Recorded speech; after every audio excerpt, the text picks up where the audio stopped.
G'day folks. This is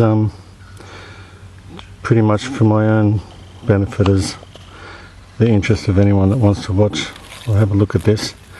And this is quite a sad little clip, so I'll see how it comes out, and if it bums me out too much I won't put it up here. But this lovely little guy, who is unfortunately deceased, is a bandicoot.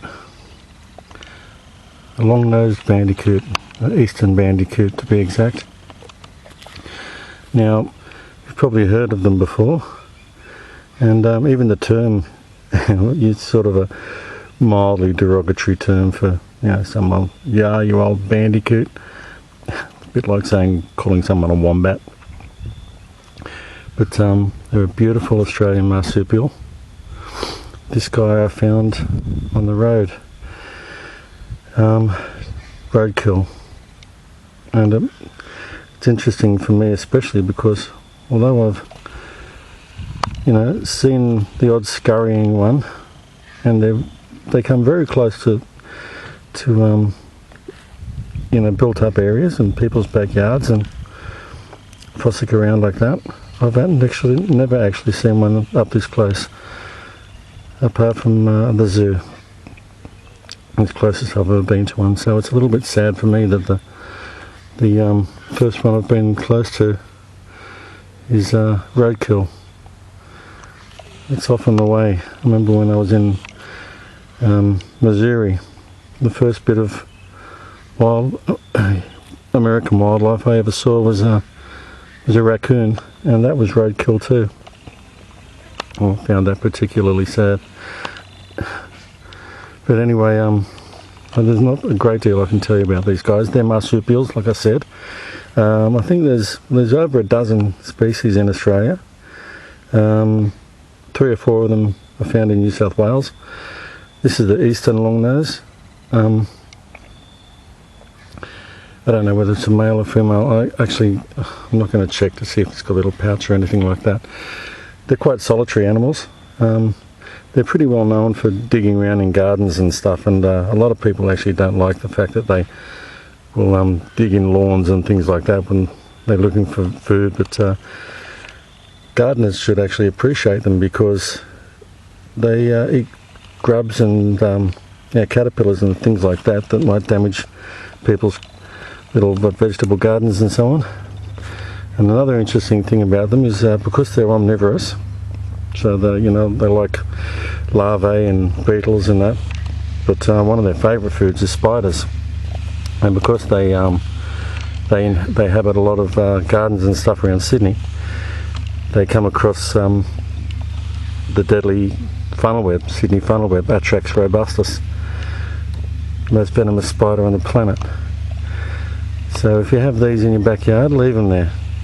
They will lessen your risk of coming across funnel webs. You can see those sharp little teeth he has. Sorry about that. So they are a meat eater, like I said, but they also will eat fungus and little plant tubers and so on. This is about as big as these guys get. There's a beautiful one in the east as well, on this side of the Great Divide, called I think a banded bandicoot or striped bandicoot or something like that.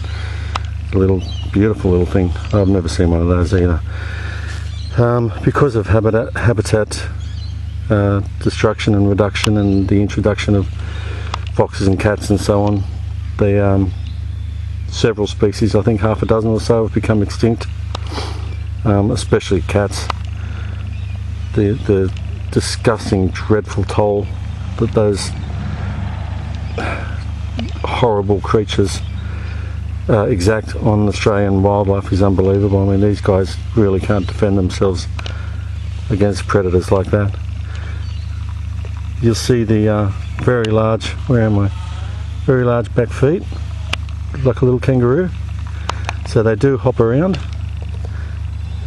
They move quite a bit like a kangaroo actually, but the tail is quite short, and it doesn't balance as well as a kangaroo does, so they do scurry about.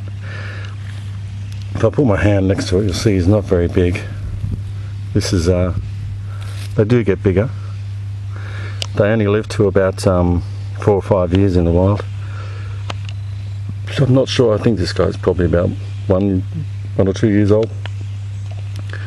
They have a beautiful white belly and that nice sort of slaty grey brown fur. It's very soft.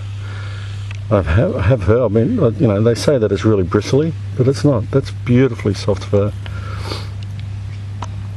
So yeah, I've taken this guy off the road. I just didn't want to see it smashed up. And he's surprisingly undamaged, considering it's been hit by a car. It was right in the middle of the lane, so that the cars were passing over it. The wheels weren't hitting it, but so I took it. I'm going to bury this guy myself somewhere in the bush. But he's got that beautiful long nose, not unlike a rat. Not unlike a rat at all, but when you see that long nose and the sharp little carnivorous teeth, that's a bandicoot. Can't tell you much more about them. It's just really sad. But like I said, this is the closest I've been to one in my whole life, and it happens to be expired, killed by my species, of course. Well, it was probably an accident, so anyway, you know. I guess when you do see roadkill like that, I guess you know that there's a few of them about, and that's a good thing. They breed several times a year, so they don't just have the one breeding season. That's right, the gestation period for these little guys is the shortest of any marsupial in the world, and it's 11 days. I remember that because 11 is my favourite number. And they burrow very well. Look at the claws on those little hands of his. They burrow. They live in their burrows during the day, you know, under some bush or something, little tunnel, and they forage around at night. So that's the bandicoot. I'm not enjoying these ants. That's their job, isn't it? So that's the long-nosed bandicoot. Yeah, that's the first time I've been this close to one, and I just thought you might be interested. I'll take this guy away now and bury him in his home country. See ya.